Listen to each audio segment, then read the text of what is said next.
الفاظ تھے, جملے تھے کہ جس رب کا تجھ کو حکم ہے کہ اپنے بیٹے کو ذبح کر, اسی رب کا مجھ پر بھی حکم ہے کہ نہ چل. لیکن اللہ فرماتا ہے کہ اے ابراہیم, ابھی قربانی میں دکھاؤں گا, یہ قربانی ہوگی, یہ قربانی میں نے بچا رکھی ہے, جسے تم بھی دیکھو گے اور تمام عرش والے بھی دیکھیں گے, تمام فرش والے بھی دیکھیں گے. آج پورے ہندوستان میں, پورے ملک میں کون سا ایسا بڑا ہوٹل یا کون سا ایسا جو ہے 5 اسٹار ہوٹل ہے جہاں آپ چکن اور مٹن نہ کھاتے ہو؟ ہاں, تو وہاں کیوں نہیں کو فرینڈلی کرتے ہیں آپ؟ پورے دیش میں 7 جون کو عید الاضحیٰ یعنی کہ بقرعید کا پرو ہے, اور ہمارے ساتھ یہاں پر پیر صاحب ہیں, سید ارمان میاں صاحب ہیں جو دھرم کے جانکار ہیں.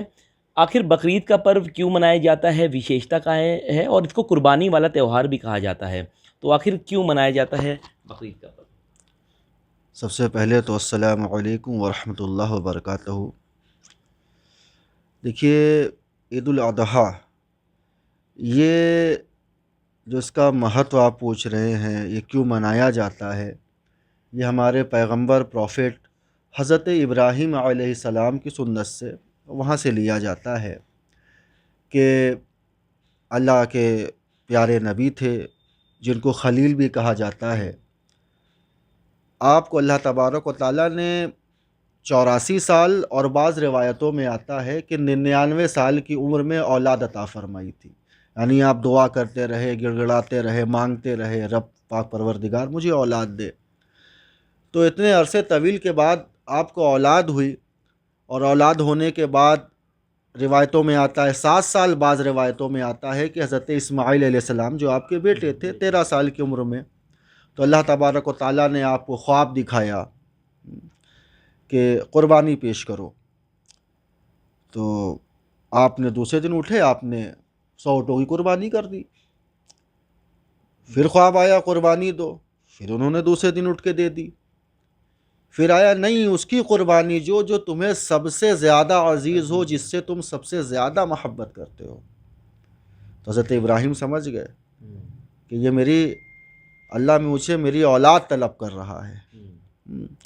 تو اس لیے کہ شروع کے ایاموں میں 7, 8, 9 جو ذی الحج کی تاریخیں ہیں, جو مہینہ چل رہا ہے, اس میں یہ تھا کہ آپ کا خواب آیا, آپ کو کہا گیا, تو آپ نے اس کے بعد جو قربانیاں پیش کی.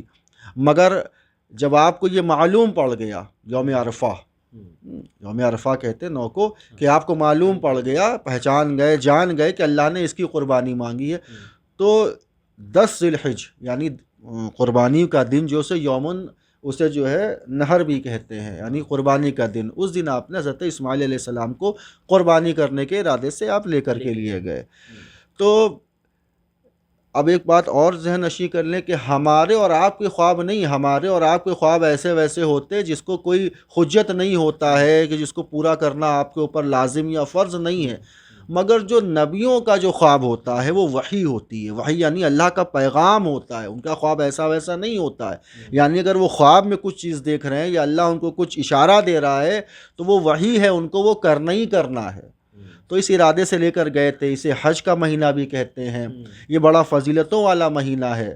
آپ سورہ توبہ میں اگر آپ پڑھیں گے تو سورہ توبہ کے اندر شہور کر کے آیت نازل ہوئی ہے, اس میں کہا گیا ہے, اللہ فرماتا ہے کہ میں نے جب یہ آسمان اور زمین بنائے, یہ پوری کائنات کو خلق کیا, تو میں نے اس وقت 4 حرمت والے مہینے پیدا کیے.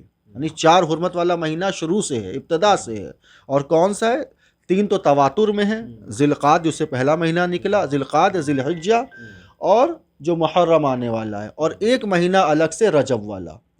اور یہ جو 10 تاریخیں ہیں, یعنی 1 سے لے کر 10 ذی الحجہ, اس کی بڑی فضیلتیں ہیں. یعنی اللہ کے رسول بخاری شریف میں ارشاد فرماتے ہیں یعنی کہ اگر کوئی شخص سال بھر عبادت کرے تو بھی ان 10 دن کے عبادت کے برابر نہیں پہنچ سکتے. یہ فضیلت ہے اس مہینے کی.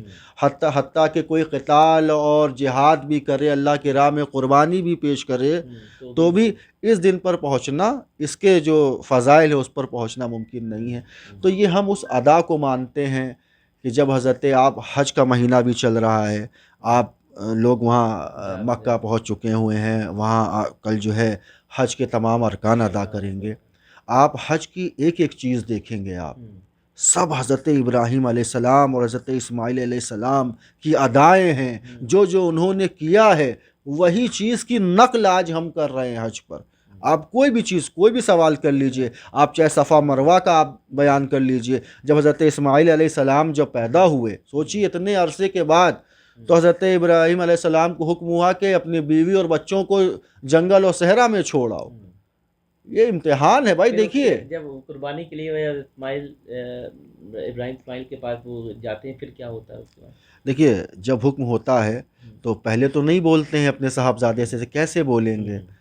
تو آپ جو ہے اپنی بیگم بی بی ہاجرہ سے کہتے ہیں کہ بچے کو جو ہے اسماعیل کو تیار کر دو، آج ایک جگہ دعوت پر لے کے جانا ہے. اور دل میں یہ تھا کہ اللہ کا حکم ہے تو پورا کرنا ہے. یہ عاشقوں کا مقام ہے، یہ اللہ کے نبیوں کا ایک خاصہ ہے. بہر کیف تو جب وہاں سے نکلے تیار ہو کے ساتھ میں نکلے، تو دیکھیے شیطان بھی اس وقت بھی آیا. آج جو ہم حج پہ کنکڑیاں مارتے ہیں، دیکھیے وہ ادا ہے. شیطان آیا کہ ابراہیم کہاں لے کر جا رہے ہو بچے کو؟ کہا کہ میں گھمانے. کہا مجھے پتا ہے تم قربانی کرنے لے جا رہے ہو، ذبح کرنے لے جا رہے ہو اپنے بیچے کو. کہا کہ ارے ایسا کچھ ہوتا ہے خواب میں؟ ارے اللہ نے بولا تو کیا مطلب، بہکانے کے لیے آیا. تو حضرت ابراہیم علیہ السلام فرماتے ہیں، شیطان مردود وہاں سے بھگاتے ہیں، کہتے ہیں اگر ایک اسماعیل کیا، اگر اللہ کے حکم پر ہزاروں اسماعیل بھی ہوں تو قربان ہو جائیں. یہی پیغام لے کر، یہی جو ہے وسوسہ لے کر شیطان بی بی ہاجرہ کے پاس بھی پہنچا کہ تمہارے بیٹے کو گھمانے لے کے نہیں جا رہے ہیں بلکہ اس کو ذبح کرنے لے جا رہے ہیں. کہا کوئی باپ اپنے بیٹے کو ذبح کرتا ہے؟ کہا کہ ہاں نہیں کرتا ہے، لیکن یہ خدا کا حکم ہے. کہا اچھا اگر اللہ کا حکم ہے تو میرا ایک بیٹا کیا، ہزاروں بیٹے اس کی راہ پہ قربان. پھر شیطان پھر اسماعیل علیہ السلام کے پاس بھی آیا، تمہارے ابو تمہیں گھمانے نہیں لے کے جا رہے ہیں بلکہ تمہیں ذبح. کا ابو کوئی اپنے بیٹے کو ذبح کرے گا؟ کہا نہیں، اللہ کا حکم ہے. تو وہ ننھے اسماعیل علیہ السلام فرماتے کیا ہے کہ اگر اللہ کا حکم ہے تو ایک اسماعیل کیا، ہزاروں اسماعیل اس کی راہ میں قربان ہونے کے لیے تیار ہے. تو واقعہ بڑا مشہور و معروف ہے کہ جب آپ کو لے کر گئے، جب آپ نے اپنے خواب کی تعبیریں بتائیں، آپ نے ساری چیزیں بتائیں، تو حضرت اسماعیل علیہ السلام کہنے لگے ابو آپ گھبرائیں نا، اور جب اللہ کا حکم ہے تو حکم کی تعمیل کی جائے اور اس کی پیروی کی جائے. تو پھر وہ تمام واقعہ ہے کہ ابو اپنے آنکھوں پر پٹی باندھ لیجئے تاکہ میری محبت غالب نہ آ جائے، میرے ہاتھوں کو باندھ دیجئے تاکہ چھٹپٹا نہ جائیں. ٹھیک ہے، حضرت اسماعیل علیہ السلام اور حضرت ابراہیم علیہ السلام اپنے آنکھوں پر پٹی باندھتے ہیں، ہاتھ پیر باندھ دیتے ہیں پہلے حضرت اسماعیل علیہ السلام کام کے تاکہ چھٹپٹائے نہ. اس کے بعد جو ہے چھری کو تیز کرتے ہیں، مگر جب چھری جب گردن پر چلاتے ہیں تو چھری چلتی نہیں ہے، چھری چلتی نہیں. پھر اس کی دھار تیز کرتے ہیں اور جب پہاڑ پر مارتے ہیں تو سمجھ لیجیے جو پتھر کا ٹکڑا 20 سے 2 ٹکڑے ہو جاتا ہے، لیکن جب گردن پر چلاتے ہیں تو گردن پر نہیں چلتا. کہتے چھری تو چلتی کیوں نہیں ہے؟ تو چھری کا یہ الفاظ تھے، جملے تھے کہ جس رب کا تجھ کو حکم ہے کہ اپنے بیٹے کو ذبح کر، اسی رب کا مجھ پر بھی حکم ہے کہ نہ چل. خیر بہر کہ پھر فرشتوں سے اللہ تبارک تعالیٰ فرماتا ہے کہ وہ دمبا جو ہے وہ اس کو لے جا کر اسماعیل کی جگہ پر رکھ دو. تو جب وہ پیش ہوتا ہے، جب آپ قربانی کرتے ہیں تو آپ کو احساس ہوتا ہے قربانی ہو گئی ہے. تو احساس تو یہی تھا کہ اپنے بچے کو قربان کر دیا ہے. یہ محبت کا معیار دیکھیے، محبت کا پیمانہ اور مقام دیکھیے، بلندی دیکھیے. یہ اگر آج آپ سے کہے کوئی کہ اپنے 7 سال 10 سال کے بچے کو قربان کر دیں تو کیا گزرے گی، لیکن یہ محبت میں استقامت ہے. دیکھیے اللہ تبارک و تعالی ہر کسی سے آزمائشیں نہیں لیتا ہے. جو گناہوں میں ملوث ہے، جو تمام چیزیں، کیا لے گا اس سے امتحان تو محبت والوں سے لیا جاتا ہے، آزمائش تو انہی سے لیا جاتا ہے جس کے دل میں محبت ہے. جو اسماعیل جو بیٹے تھے وہ الگ کھڑے ہو گئے تھے، الگ آپ کھڑے ہو کے مسکرا رہے تھے، اور جب آنکھیں کھول کے دیکھی تو دمبا جو ہے وہ نیچے ذبح تھا. اللہ تبارک تعالیٰ نے اسے ذبح عظمیٰ قرار دیا. آپ نے قربانی قبول فرمائی.